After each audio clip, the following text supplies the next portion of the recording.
নমস্কার বন্ধুরা, আশা করি আপনারা সবাই ভালো আছেন। আমি আজকে আপনাদের বানিয়ে দেখাবো পেঁপে দিয়ে মটন কষা। এখানে আমার 1 কিলো 200 মটন আছে। মটনটা আমি বেছে ধুয়ে নিয়েছি।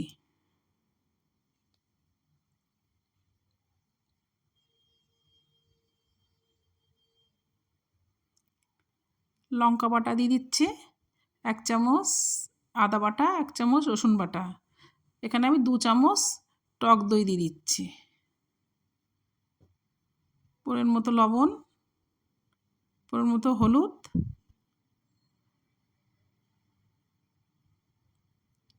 কিছুটা সর্ষের তেল দিয়ে আমি ভালো করে মেখে নেব।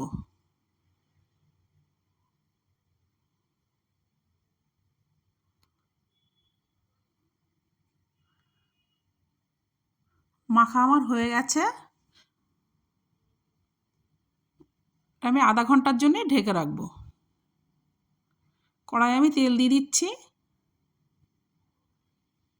একটু হলুদ দিয়ে দিচ্ছি, আলুগুলো আমি দিয়ে দেবো, একটু লবণ দিয়ে দিচ্ছি, দিয়ে আলুগুলো আমি ভেজে নেব।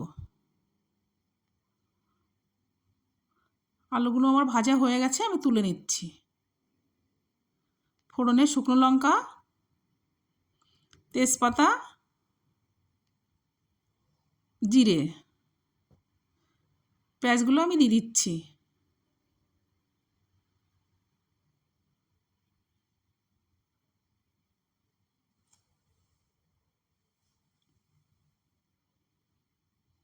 পেঁয়াজটা আমার ভাজা হয়ে গেছে। আমি রসুন বাটাটা দিয়ে দিচ্ছি, আদা বাটাটা দিয়ে দিচ্ছি, দিয়ে আমি ভালো করে কষে নেব মশলাটা।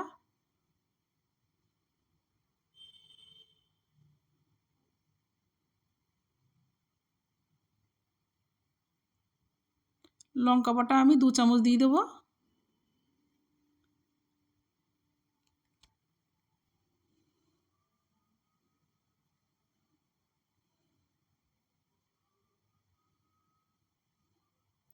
এখানে আমার একটা টমেটো আছে, টমেটোটা আমি দিয়ে দিচ্ছি।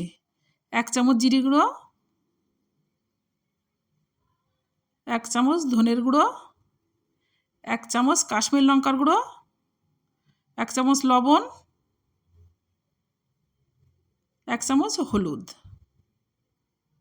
দিয়ে আমি মশলাটা ভালো করে কষে নেব।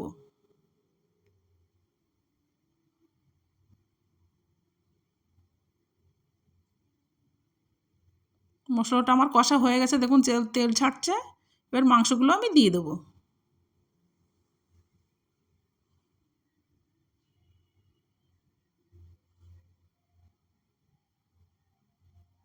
এবার নেড়ে চেড়ে ভালোভাবে মাংসটা আমি কষে নেব।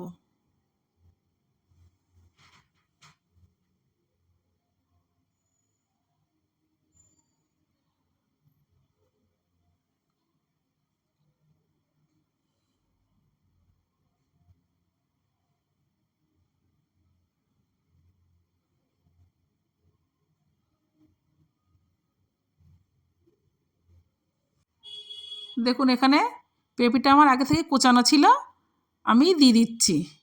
পেঁপেটা দিলে মাংসটা ভালো সেদ্ধ হয়।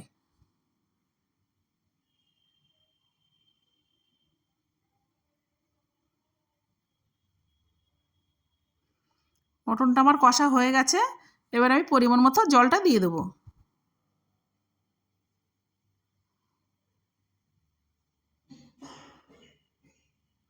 এখানে আমি 1 চামচ ঘি দিয়ে দেবো।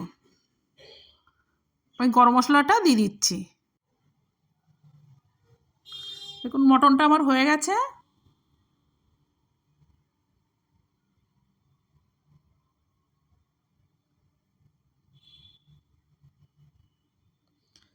নামিয়ে নিলে রেডি হয়ে গেল আমার পেঁপে দিয়ে মটন কষা।